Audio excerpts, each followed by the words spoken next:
Hello everyone, welcome back to my channel. इस video में हम पढ़ने वाले हैं ह्यूमन ज्योग्राफी का topic, branches of human geography का पार्ट नंबर 3। ठीक है, फिलहाल जो हम पढ़ रहे हैं वो है रॉक्सबी के according branches of human geography. Okay, पहले जो भी हमने पढ़ा हुआ है इसमें लिंक दिया हुआ है डिस्क्रिप्शन बॉक्स में, आप जाकर के वहाँ से पढ़ सकते हो। एंड अगर आपको नोट्स चाहिए तो उसके लिए भी इंस्टाग्राम का लिंक गिवन है। ठीक है, तो चलिए स्टार्ट करते हैं। आज का जो टॉपिक है वो हमारा हिस्ट्रिकल ज्योग्राफी। ये हिस्ट्रिकल ज्योग्राफी किसके अकॉर्डिंग है? रॉक्सबी के अकॉर्डिंग। ओके, तो चलिए पढ़ते हैं। Has developed at the end of 19th century. हमारा हिस्ट्रिकल ज्योग्राफी कब स्टार्ट हुआ है, कब डेवलप हुआ? तो जब 19th सेंचुरी ख़त्म हो रहा था तब। ठीक है, मतलब ये नया नया है, ये नए हैं हमारे। ठीक है, it is well known that there are many accidental events and the personal skills of ruler hidden in the whole historical drama। आप मतलब बहुत अच्छे से हम जानते हैं कि जो भी हमारे हिस्ट्रिकल ड्रामाज हुए हैं, जो भी हमारे हिस्ट्री में मतलब रूलर्स एक दूसरे से लड़ाई करते थे, या फिर मतलब एक जगह से दूसरे जगह जो है मतलब लोग चले जाते थे और वहाँ जा कर के अपना शासन, अपना अधिकार जमा लेते थे, वहाँ पे रूल करना स्टार्ट कर देते थे। तो कहीं ना कहीं क्या होता था, कुछ एक्सीडेंटल इवेंट्स होते थे या फिर कुछ पर्सनल स्किल्स यूज़ करते थे वो। ठीक है, कुछ ना कुछ वो तिकड़म लगाते थे और ऐसा करके वो सारा कुछ करते थे। और आज हम क्या करते हैं? आज हम उसी को हिस्ट्री के रूप में पढ़ते हैं। ठीक है, यहाँ तक आ गया सबको समझ में? उसके अलावा देखो, but there is no doubt that the terrain, location, natural obstacles, geographical isolation and expansion of territory or state etc. are such geographical conditions which act according to a certain power in determining the historical fate of a nation। ठीक है, ये determining है हमारा। लेकिन देखो, अपना तो तिगड़म लगा लिया सारे मतलब जो भी लोग आए, जो भी रूलर्स बने, जो भी उन्होंने जिस तरीके से अपना काम किया। ठीक है, मतलब कोई रूलर बन करके तो नहीं आया होगा किसी देश में, वो वहाँ पे आया, कुछ अपना लगाएगा, अपना दिमाग लगाएगा और सारी चीज़ें करने के बाद वहाँ का रूलर बनेगा, अपना अधिकार जमाएगा। ठीक है, तो ये चीज़ तो हमें समझ में आ रही है। लेकिन कहीं ना कहीं टेरेन, लैंडस्केप और वो लोकेशन, मतलब वो जगह जहाँ पे वो जाना चाहता है वो कैसी है, वो है कि नहीं उसके लायक, मतलब वहाँ पे सारी चीज़ें अवेलेबल है कि नहीं। जो नेचुरल ऑब्स्टिकल्स आते हैं, जो भी नेचुरल बाधाएं हमारी होती हैं, जोग्राफिकल आइसोलेशंस, वो जो स्टेट है, वो जो टेरिटरी है, उसका एक्सपेंशन कैसा है, उसका विस्तार कैसा है, कितने दूर में वो फैला हुआ है। ठीक है, ये सारी चीज़ें कहीं ना कहीं इफेक्ट करती हैं। कहीं ना कहीं वो भी हिस्ट्री के जो फेट है, हिस्ट्री की जो किस्मत है, किसी भी नेशन की बात हो रही है, वो डिसाइड करती है। ठीक है, मतलब कि कोई भी एक इंसान, ठीक है, वो किसी देश में जाता है, ये कोई देश हो गया हमारा, तो इस देश का लोकेशन, मतलब ये देश कहाँ पे है, अगल बगल में क्या है, सी है, ओशन से है या नहीं है, ये सारी चीज़ें। ठीक है, वो अच्छी, मतलब वहाँ पे अच्छी खासी जो भी क्रॉप्स वगैरह होते हैं वो उगते हैं कि नहीं, मिनरल्स वगैरह जो भी पाए जाते हैं, मतलब वहाँ पे जो भी चीज़ें पाई जाती हैं वो कितनी अच्छी है, कितनी प्रोडक्टिव है, ये सारी चीज़ें इसके लिए इम्पॉर्टेंट होती थी। ठीक है, लैंडस्केप यहाँ पे सारा कुछ लिखा हुआ है, वो सब किसके लिए ज़रूरी है? इनके लिए। ठीक है, कभी कभी ऐसा होता था कि पहले तो हवाई जहाज़ तो होती नहीं थी, तो लोग उड़ के नहीं जा सकते हैं, तो बड़े बड़े जो पहाड़ होते थे, कुछ ऐसे पहाड़ होते थे जिनको क्रॉस करना मुश्किल होता था, तो वो चाह कर भी दूसरे देश में नहीं जा सकते, या फिर अपनी जो भी चीज़ें हैं वो दूसरे देश में नहीं फैला पाते थे। ठीक है, तो कहीं ना कहीं क्या है, जो जियोग्राफिकल कंडीशंस है हमारे, वो भी योगदान उन्होंने भी अपना दिया है हमारी हिस्ट्री में। ठीक है, हिस्ट्रिकल फेट ऑफ किसी भी कंट्री के हिस्ट्रिकल फेट में, उसकी किस्मत में। ठीक है, हिस्ट्री की बात हो रही है, पास्ट की बात हो रही है। यहाँ तक सबको समझ में आ गया? नेक्स्ट है हमारा military geography and Jio strategy, जिसको हम हिंदी में कहते हैं सामरिक भूगोल। देखो, हिस्ट्रिकल हमें समझ में आ गया, हिस्ट्री मतलब होता है इतिहास, तो ऐतिहासिक हो गया। लेकिन मिलिट्री ज्योग्राफी और जियो स्ट्रेटेजी, ये सब थोड़ा जो है वर्ड वो थोड़ा डिफरेंट है, तो हिंदी मैंने लिख दिया, इसको बोलते हैं सामरिक भूगोल। ठीक है, मिलिट्री से समझ में आ रहा है कि हम मिलिट्री से रिलेटेड चीज़ें पढ़ेंगे। ठीक है, वॉर से रिलेटेड चीज़ें। The main objective is to explain the effects of the geographical character of land and water on war. कि जो भी वार होता है हमारे पास, जो भी वॉर होता है किसी भी दूसरे देश के साथ हो गया, या फिर कॉन्टिनेंट में हो रहा है, ठीक है, जो भी वॉर्स हो रहे हैं, तो इस मिलिट्री ज्योग्राफी का, इस जियो स्ट्रेटेजी का क्या ऑब्जेक्टिव है मेन? तो ये इस चीज़ को एक्सप्लेन करता है कि जो भी हमारे ज्योग्राफिकल कैरेक्टर है लैंड और वाटर के, वो किस तरह से वॉर को अफेक्ट कर रहे हैं। ठीक है, जो भी भौगोलिक कैरेक्टर हैं, ठीक है, किसी भी लैंड का, किसी भी वाटर का, जिससे कनेक्टेड है वो नेशन जहाँ पे वॉर हो रहा है, वो किस तरह से वॉर को अफेक्ट कर रहा है। समझ में आ गया सबको?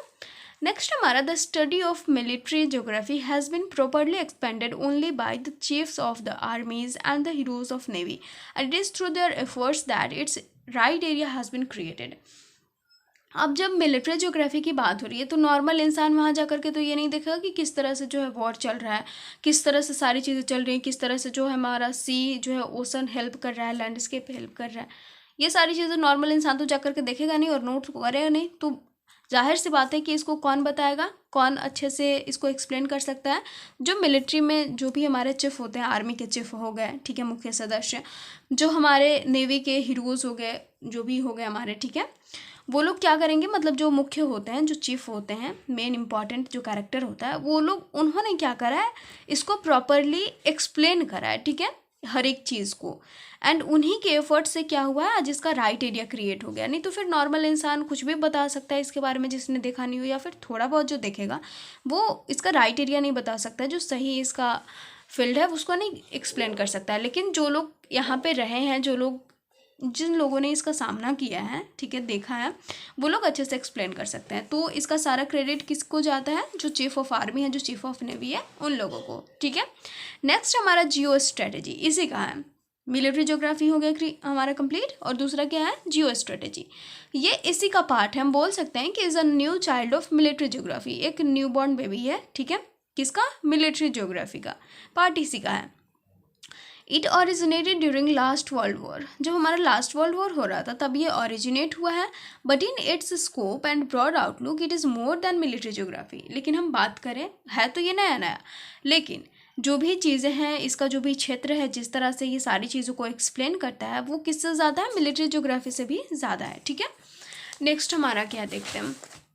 जियो strategy studies a wide area of warfare. ये वाइड एरिया ऑफ वॉरफेयर मतलब जो भी वॉर होते हैं उसका मतलब जो भी उसमें चीज़ें इंक्लूडेड होती हैं, लगभग सारी चीज़ों को हमें इसमें स्टडी करना होता है। हम स्टडी कर सकते हैं आराम से, ठीक है, सारी चीज़ों को जो भी वॉर से रिलेटेड होंगी। It deals deeply, deeply connected है, डीपली डील करता है, डीपली किसी चीज़ को एक्सप्लेन करता है। और कौन सी चीज़ें होंगी? वो वॉर से रिलेटेड होंगी। With the questions of the economic foundation of war, जब वॉर हो रहा है तो इकोनॉमिक फाउंडेशन, इकोनॉमिक कंडीशन कैसा है, ठीक है, किसका? देखो, man the means of power and the form of land and sea of a particular nation. Okay, power, man, form of land and sea, किसी भी पार्टिकुलर नेशन का जहाँ से क्या हो रहा है? वॉर हो रहा है। उसकी आर्थिक स्थिति कैसी है, वहाँ के लोग कैसे हैं, उसकी जो शक्ति है, उसका जो स्ट्रेंथ है वो कैसा है, वो कितना पावरफुल है, जो लैंड और सी है वो किस तरह का है, वो सारी चीज़ें क्या है? डीपली पढ़ी जाती हैं जियो स्ट्रेटेजी में, ठीक है। इनसे रिलेटेड क्वेश्चंस करे जाते हैं।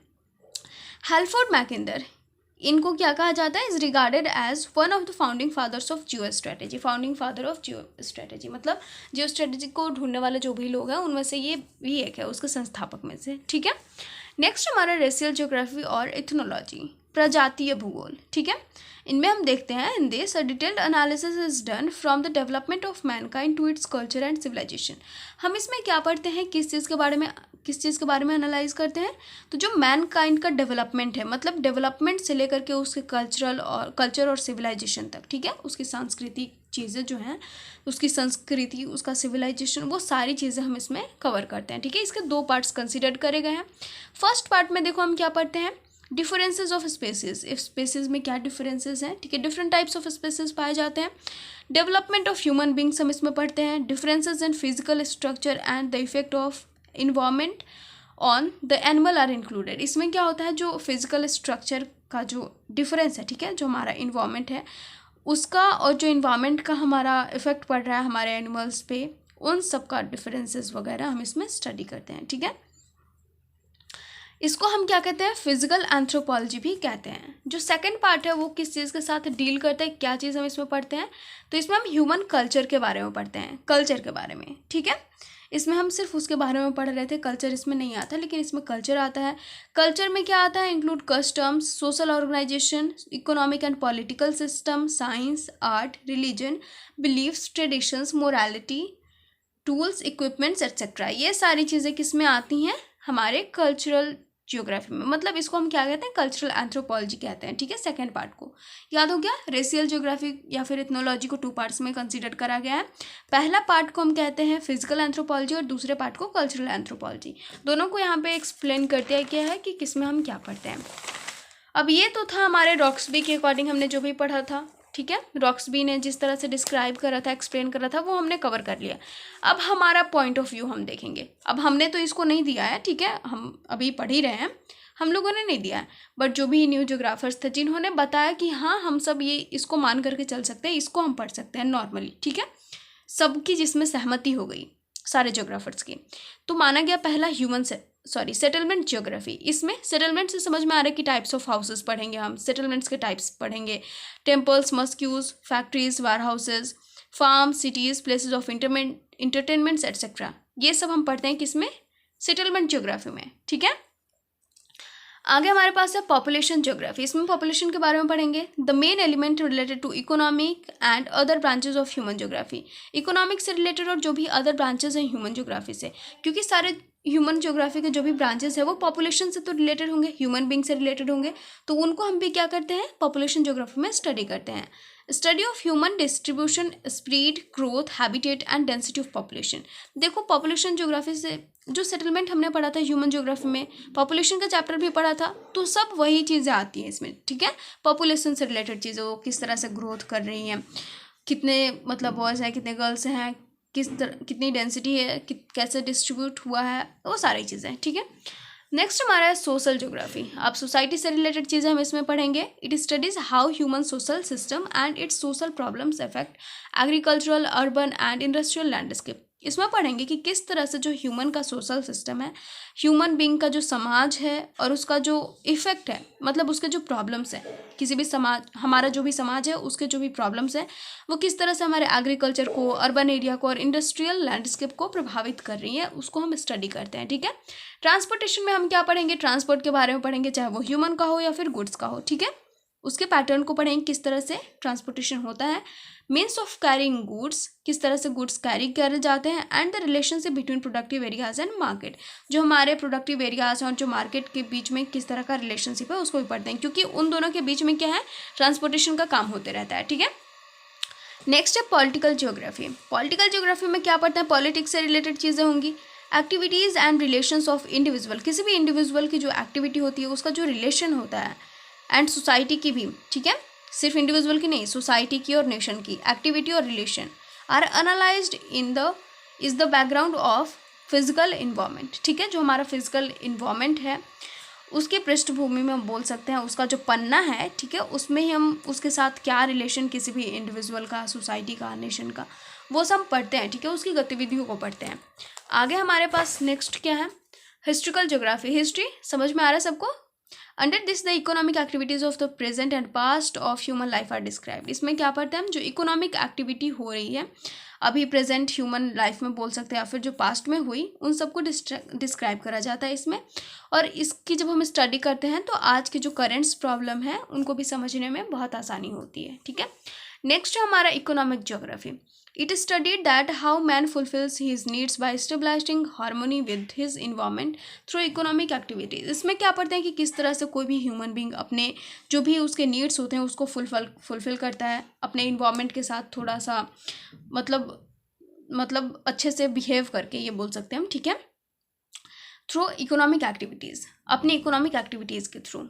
नेक्स्ट हमारे पास agricultural geography, industrial geography, commercial geography, ये सब किस में आ जाएगा, इकोनॉमिक ज्योग्राफी में, क्योंकि सब कहीं ना कहीं लेन देन की बात से रिलेटेड होगी, कहीं ना कहीं बेचना, लेना देना, अपने कंज्यूम करना, ये सब इसमें होगा, ठीक है, इसलिए। नेक्स्ट हमारे पास क्या है, रेशियल ज्योग्राफी और इथनोलॉजी, ठीक है। इसमें हम क्या पढ़ते हैं, डेवलपमेंट ऑफ ह्यूमन रेसेस, किस तरह से हमारे ह्यूमन बींग्स जो हैं डेवलप कर रहे हैं। इसी में हमने पढ़ा था ना, 2 पार्ट्स थे हमारे, जिसमें कल्चर भी रिलेटेड था, तो किस तरह से हमारे ह्यूमन बींग डेवलप कर रहे हैं, उनका नेचर, उनकी प्रॉपर्टीज़, उनका अपीयरेंस, वो सब कुछ एक्सप्लेन करा जाता है इसमें, ठीक है। इन अदर वर्ड्स, दूसरे वर्ड्स में हम क्या कह सकते हैं, it can be said that in the scientific study of it is the scientific study of physical, social and cultural development and behaviour is done from the origin of creation till now. जिस time से ये start हुआ है, जो origin है इसका, उस time से अभी तक जो भी हमारे फिजिकल, सोशल, कल्चरल डेवलपमेंट हुए हैं, उनकी साइंटिफिक स्टडी को हम क्या कहते हैं, रेशियल ज्योग्राफी और इथनोलॉजी। समझ में आ गया सबको। ये चैप्टर हमारा पूरा का पूरा कंप्लीट हो गया, ठीक है, ब्रांचेस ऑफ ह्यूमन ज्योग्राफी के साथ। जो भी आए के टॉपिक्स हमारे सिलेबस में हैं वो हम नेक्स्ट वीडियो में कवर करेंगे, ठीक है। सो मिलते हैं नेक्स्ट वीडियो में, और अगर अच्छी लगी हो वीडियो तो please don't forget to like, comment, share and subscribe. मिलते हैं नेक्स्ट वीडियो में।